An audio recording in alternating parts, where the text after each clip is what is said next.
Hello everyone, कैसे हैं आप लोग। मैं आपका दोस्त चंदन कुमार फिर एक नया वीडियो लेकर आ गया हूँ। Class 7 chapter lines and angles. तो सबसे पहले हमें देखना है एंगल्स क्या होते हैं। तो जिस सेम पॉइंट से दो लाइन ऑरिजिनेट होते हैं वहीं पे एंगल का फॉर्मेशन हो जाता है। कह रहा है an angle is found when two rays originated from the same end point. अगर एक ही एंड पॉइंट से दो रेज अगर ऑरिजिनेट हो जाते हैं वहां पे एंगल का फॉर्मेशन होता है। तो यहाँ पे ओ बी और ओ ए दो रेज ओ से क्या हो रहे हैं, ऑरिजिनेट हो रहे हैं पॉइंट ओ से। तो यहाँ पे देखा जाए तो एक एंगल में दो आर्म होते हैं और एक वर्टेक्स होता है। यहाँ पे वर्टेक्स ओ है, पहला आर्म ओ ए और दूसरा आर्म ओ बी। अब हम ये एंगल को कैसे लिख सकते हैं, एंगल ए ओ बी लिख सकते हैं, एंगल बी ओ ए लिख सकते हैं, या फिर एंगल ओ या एंगल वन। इस तरीके से अब देखें कंप्लीट एंगल। तो कंप्लीट एंगल का जो वैल्यू होता है वो 360 डिग्री के बराबर होता है। यहाँ पे मान लीजिए कि हमने एक रे ओए लिया है। अब ये रे ओए क्या करता है, एंटी क्लॉकवाइज डायरेक्शन में ये इस तरह से रोटेशन कर रहा है। इस तरह से रोटेट करते करते करते फिर ओए की स्थिति को, ओए की पोजीशन को फिर से ये अचीव कर लेता है। तब हम कहेंगे कि ये 360 डिग्री एंगल को क्या किया है, कंप्लीट कर चुका है। तो यहाँ पे याद रखना है कि if a ray OA starting from its initial position rotates about O and makes one complete rotation in anti clockwise direction and returns to its original position, the angle so formed is known as complete angle and its measure is 360 degree. यहाँ पे याद रखना है कि रे ओए जो है एक कंप्लीट रोटेशन कंप्लीट करने के बाद 360 डिग्री एंगल का फॉर्मेशन करती है। ये रे ओए कभी ओ बी, कभी ओ सी, कभी ओ डी, कभी ओ, ये समझना है। ओ ए, ओ बी, ओ सी, ओ डी, ओ ई, इस तरीके से एंटी क्लॉकवाइज डायरेक्शन में ये फिर से अपने इनिशियल स्टेट ओ ए, अपने इनिशियल पोजीशन ओ ए की स्थिति में आ जाता है। तब जाके ये वन कंप्लीट एंगल को कंप्लीट कर लेता है, 360 डिग्री एंगल बना लेता है। अब यहाँ पे हम प्रत्येक डिग्री को मिनट में डिवाइड करेंगे, प्रत्येक मिनट को सेकंड में चेंज करेंगे। तो यहाँ पे याद रखना है कि जो 1 डिग्री होते हैं वो 60 मिनट के बराबर होते हैं और 1 जो मिनट होते हैं वो 60 सेकंड्स के बराबर होते हैं। याद रखना 1 डिग्री 60 मिनट्स के बराबर एंड 1 मिनट जो होते हैं 60 सेकंड्स के बराबर होते हैं। Thank you.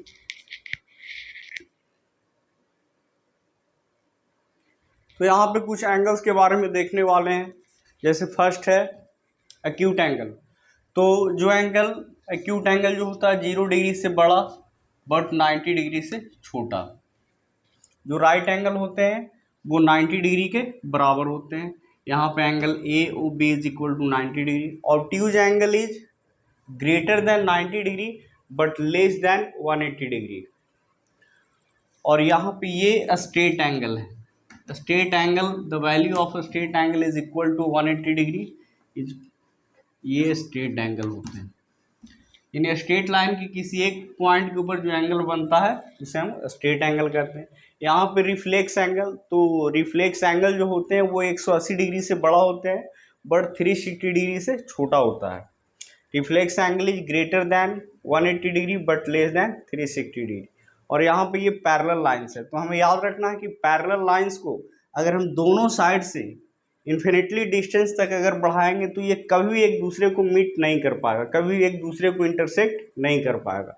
याद रखना है कि पैरेलल लाइंस के बीच का डिस्टेंस हमेशा कांस्टेंट होता है, हमेशा इक्वल होता है, चाहे हम इसको कितनों डिस्टेंस तक आगे क्यों ना बढ़ाएं। याद रखना है इन दोनों को हम दोनों साइड से, दोनों लाइंस को अगर दोनों साइड से इनफाइनाइट डिस्टेंस तक अगर बढ़ाया जाए फिर भी एक दूसरे को मीट नहीं कर पाएगा। तो इस तरीके से the distance between the parallel lines is same everywhere. कहीं भी इन दोनों के बीच का डिस्टेंस जो होता है हमेशा कांस्टेंट होता है, इक्वल होता है। Thank you. हेलो एवरीवन, तो कुछ और एंगल्स के बारे में बात करने वाले हैं। उसके पहले हम यहाँ पे देखेंगे, इसको पढ़ते हैं L parallel to M. Line L is parallel to line M और ये पैरेलल का सिंबल है। याद रखना ये पैरेलल का क्या है, सिंबल है। तो हम देखने वाले हैं कंप्लीमेंट्री एंगल्स के बारे में। तो याद रखना है कि two angles whose sum is 90 degree. अगर दो एंगल का सम 90 डिग्री के बराबर हो रहा है तो हम उसे कंप्लीमेंट्री एंगल कहेंगे। और जो कंप्लीमेंट्री एंगल होते हैं वो एक दूसरे का कंप्लीमेंट कहलाते हैं। जो कंप्लीमेंट्री एंगल होते हैं वो एक दूसरे का कंप्लीमेंट कहलाते हैं। जैसे यहाँ पे एंगल ए और बी क्या है, complementary angle. If angle A plus B is equal to 90 degree. यहाँ पे कुछ कंप्लीमेंट्री एंगल का पेयर लिया गया है। यहाँ पे पर 40 50 ये दोनों का सम 90 के बराबर, ये दोनों एक दूसरे के कंप्लीमेंट्री एंगल हैं। 60 30 ये दोनों का सम भी 90 के बराबर हो रहा है। 70 डिग्री 20 डिग्री ये दोनों का सम 90 डिग्री के बराबर हो रहा है। तो इस तरीके से जब दो एंगल का सम 90 डिग्री के बराबर हो जाए तो उसे हम कंप्लीमेंट्री एंगल कहेंगे, और प्रत्येक एंगल एक दूसरे का कंप्लीमेंट कहलाता है, ये याद रखना। सिमिलरली सप्लीमेंट्री एंगल, जब दो एंगल का सम 180 डिग्री हो तो उसे हम सप्लीमेंट्री एंगल कहेंगे, और प्रत्येक टू सप्लीमेंट्री एंगल जो होते हैं वो एक दूसरे का सप्लीमेंट कहलाते हैं। तो इस तरीके से यहाँ पे कुछ एंगल लिए गए हैं जिनका सम 180 degree, 110 degree and 70 degree, 120 and 60 degree. तो इस तरीके से प्रत्येक एंगल का पेयर जो हमने यहाँ पे लिया है उनका सम 180 डिग्री के बराबर है, तो इन्हें हम सप्लीमेंट्री एंगल कहेंगे, और ये एक दूसरे के सप्लीमेंट होते हैं। तो इस तरीके से कुछ और भी पॉइंट याद रखना है कि किसी भी एंगल का जब हमें सप्लीमेंट या कंप्लीमेंट्री एंगल निकालना हो तो याद रखना है कि जैसे अगर थीटा है, complementary angle of theta,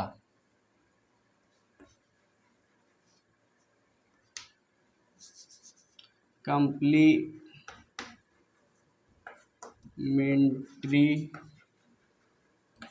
angle of theta is equal to 90 minus theta. तो यहाँ पे कंप्लीमेंट्री एंगल ऑफ कुछ भी रहे, 30 डिग्री रहे तो 90 माइनस 30 डिग्री यानी कितना हो जाएगा, 60 डिग्री हो जाएगा। कंप्लीमेंट्री एंगल ऑफ 60 डिग्री तो 90 डिग्री माइनस 60 डिग्री 30 डिग्री हो जाएंगे। इस तरीके से complementary angle of 10 degree is equal to 90 minus 10 degree. जिस किसी भी एंगल का कंप्लीमेंट्री एंगल पूछा जाए उस एंगल को 90 डिग्री में से सबट्रैक्ट कर देना, बाकी जो आएगा उसका कंप्लीमेंट कहलाएगा। सेम तरीका सप्लीमेंट्री एंगल का भी है। अगर हम बात कर लें supplementary angle of x is equal to 180 minus x, तो यहाँ पे सप्लीमेंट्री डिग्री ऑफ 10 डिग्री की अगर बात करें तो 180 माइनस 10 यानी 170 डिग्री, और यहाँ पे ये दोनों क्या हो रहे हैं, सप्लीमेंट्री एंगल के पेयर है। सप्लीमेंट्री एंगल ऑफ 30 डिग्री, तो यहाँ पे 180 माइनस 30 यानी कितना 150 डिग्री, तो यहाँ पे 30 और 150 क्या हो गए, सप्लीमेंट्री एंगल के पेयर हो गए। Thank you. तो यहाँ पे एक और एंगल के बारे में बात करने वाले जिसका नाम है एडजेसेंट एंगल। तो याद रखना है कि दो एंगल एडजेसेंट तभी होंगे जब ये तीन कंडीशन को फॉलो करेंगे। पहला, they have a common vertex. जैसे यहाँ पे बात करें एंगल ए ओ बी और एंगल बी ओ सी, तो दोनों में वर्टेक्स ओ कॉमन हो रहा है। They have a common arm, angle A O B और एंगल बी ओ सी दोनों में ओ बी आर्म कॉमन हो रहा है। और यहाँ पे जो नॉन कॉमन आर्म है वो कॉमन आर्म के दोनों तरफ होंगे। इतना याद रखना है कि एडजेसेंट एंगल में नॉन कॉमन आर्म जो होते हैं वो कॉमन आर्म के एक ही तरफ कभी नहीं हो सकते हैं। जैसे यहाँ पे ओ ए और ओ सी ये दोनों नॉन कॉमन आर्म है और ये कॉमन आर्म के दोनों तरफ, एक इस तरफ दूसरा इस तरफ, याद रखना है। तो यहाँ पे देखा जाए तो एंगल ए ओ बी और एंगल बी ओ सी जो है ये क्या है, एडजेसेंट एंगल्स के पेयर है, इसको याद रखना है। दूसरा है लीनियर पेयर ऑफ एंगल्स। तो लीनियर पेयर ऑफ एंगल्स में कि जब दो एडजेसेंट एंगल का सम 180 डिग्री के बराबर हो जाए तब हम उसे कहेंगे लीनियर पेयर ऑफ एंगल्स। तो यहाँ पे angle 1 plus angle 2 is equal to कितना 180 डिग्री, या हम ये कह सकते हैं कि two adjacent angles form a linear pair of angles if their non-common arms are two opposite ray। यहाँ पे देखा जाए तो एंगल BOC और AOC ये दोनों एडजेसेंट एंगल हैं, लेकिन नॉन कॉमन आर्म जो है एक दूसरे के अपोजिट डायरेक्शन में, नॉन कॉमन आर्म OB और OA ये एक दूसरे के अपोजिट डायरेक्शन में है। इस वजह से हम इसे कहेंगे लीनियर पेयर ऑफ एंगल्स। कि लीनियर पेयर ऑफ एंगल्स में जो दो नॉन कॉमन आर्म होते हैं वो अपोजिट डायरेक्शन में होते हैं और वो एक लाइन का फॉर्मेशन करते हैं। इस तरीके से एंगल 1 + 2 = 180 डिग्री। ऐसे याद रखना है लीनियर पेयर ऑफ एंगल्स के बेसिस पे कि अगर कोई रे एक लाइन के ऊपर खड़ी है तो इस प्रकार बने तो एडजेसेंट एंगल का सम 180 डिग्री के बराबर होता है। Thank you. हेलो एवरीवन, तो यहाँ पे कुछ इंपॉर्टेंट रिजल्ट्स देखने वाले हैं। फर्स्ट कहता है कि if a ray stands on a line then the sum of two adjacent angles so formed is 180 degree. अगर कोई रे कोई लाइन के ऊपर स्टैंड किए हुए है, खड़ी है, तो इस प्रकार बने तो एडजेसेंट एंगल का सम कितना होता है? 180 डिग्री होता है। इसको हमें याद रखना है कि अगर कोई रे, जैसे यहाँ पे रे ओसी है, लाइन ए बी के ऊपर खड़ी है, तो इस प्रकार बने तो एडजेसेंट एंगल का सम 180 डिग्री होंगे। इसको याद रखना है। और अगर हम कहें कि दो एडजेसेंट एंगल का सम 180 डिग्री है, तो इसका मतलब है कि जो नॉन कॉमन आर्म होंगे वो एक स्ट्रेट लाइन का फॉर्मेशन करेंगे। जैसे यहाँ पे देखा जाए एंगल बी ओ सी और एंगल ए ओ सी, ये दोनों एडजेसेंट एंगल है। एडजेसेंट होने के 3 कंडीशन को फॉलो कर रहे हैं, क्योंकि बी ओ सी दोनों में सेम वर्टेक्स, ए ओ सी दोनों में सेम वर्टेक्स आ रहे हैं। उसके बाद बी ओ सी और ए ओ सी दोनों एंगल में ओ सी आर्म कॉमन हो रहा है, और non common arm O B और ओ ए कॉमन आर्म के दोनों तरफ है। इस कंडीशन को याद रखना है कि एडजेसेंट एंगल में जो कॉमन आर्म होते हैं, नन कॉमन आर्म होते हैं, वो कॉमन आर्म के दोनों तरफ होते हैं, एक तरफ कभी नहीं होते। इस चीज को याद रखना है।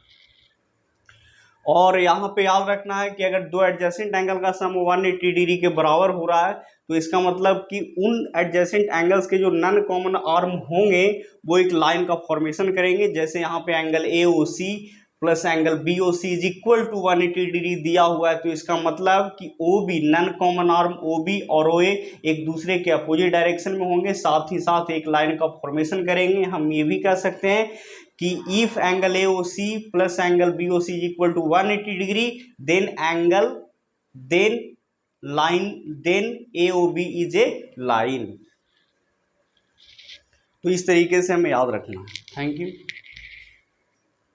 तो यहाँ पे देखने वाले हैं कुछ इंपॉर्टेंट डिडक्शन के बारे में। याद रखना है कि एक लाइन के एक ही तरफ एक पॉइंट के ऊपर जितने भी एंगल बनते हैं उनका सम कितना होता है? 180 डिग्री के बराबर होता है। जैसे यहाँ ए बी के एक साइड में एक तरफ जितने भी एंगल बन रहे हैं उनका सम कितना होगा? 180 डिग्री के बराबर। एंगल 1 + 2 एंगल 3 प्लस एंगल 4 = कितना? 180 डिग्री। उसी तरीके से यहाँ भी लाइन ए बी के एक ही तरफ एक पॉइंट पे जितने भी एंगल बनेंगे सबका सम कितना हो जाएगा? 180 डिग्री होगा। इसमें angle 3 plus angle 4 plus angle 5 plus angle 6 = 180 degree.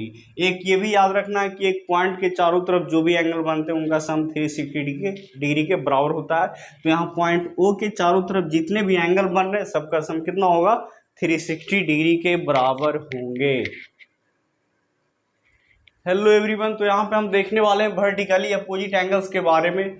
तो याद रखना है कि two angles are called pairs of vertically opposite angles if their arms form two pairs of opposite rays. यहाँ पे देखा जाए तो एंगल 1 और 2 अपोजिट एंगल के पेयर हैं, और इन एंगल्स के जो आर्म है वो अपोजिट रेज को फॉर्म कर रहे हैं। जैसे ओ ए और ओ बी, ओ डी और ओ सी, ये दो अपोजिट रेज का फॉर्मेशन कर रहे हैं। अब यहाँ पे एक चीज याद रखना है कि अगर यहाँ पे हम अपोजिट एंगल के पेयर की बात करें तो एंगल 1 और 2 पहला पेयर हो गया, एंगल 3 और 4 दूसरे वर्टिकली अपोजिट एंगल के पेयर हो गए। अब यहाँ पे एक थ्योरम है कि दो लाइन जब एक दूसरे को इंटरसेक्ट करते हैं तो वर्टिकली अपोजिट एंगल इक्वल होते हैं। यहाँ पे लाइन ए बी और सी डी एक दूसरे को पॉइंट ओ पे इंटरसेक्ट कर रही है, तो हमें प्रूव करना है एंगल 1 = एंगल 2, एंगल 3 = एंगल 4। यहाँ पे एंगल 1 का मतलब angle A O D, angle 2 का मतलब एंगल सी ओ बी, इस तरह से समझने के लिए यहाँ पे लिख दिया गया। अब यहाँ पे हम प्रूफ करेंगे।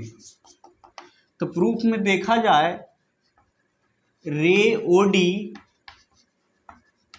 Stands on line A B. यहाँ पे देखा जाए तो ये जो ओ डी है, अगर इसको हम ना देखें तो ये जो ओ डी है लाइन ए बी के ऊपर है। देन लिख सकते हैं angle 1 + 3 = 180 degree by linear pair of angles, by linear pair of angles. Again अगर हम बात करें तो ray O B stands on line C D. यहाँ पे अगर ओ ए को हम ना देखें तो ओ बी जो है सी डी के ऊपर स्टैंड किए हुए है। Then angle 3 plus angle 2 is equal to 180 degree. हम इसको इक्वेशन फर्स्ट मान लें, इसको इक्वेशन सेकेंड, और ये भी हो जाएंगे किससे? Bye linear pair of angle से। तो इक्वेशन फर्स्ट और सेकेंड दोनों का RHS क्या है?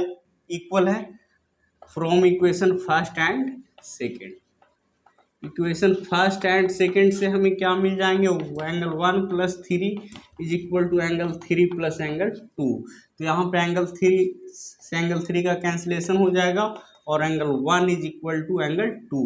तो इसी तरीके से सिमिलरली हमें क्या मिल जाएंगे? Angle 4 is equal to angle 3। Prove. तो अभी हमने प्रूव किया कि जब दो लाइन एक दूसरे को इंटरसेक्ट करते हैं तो जो वर्टिकली अपोजिट एंगल होता है वो क्या होते हैं? इक्वल होते हैं। Thank you.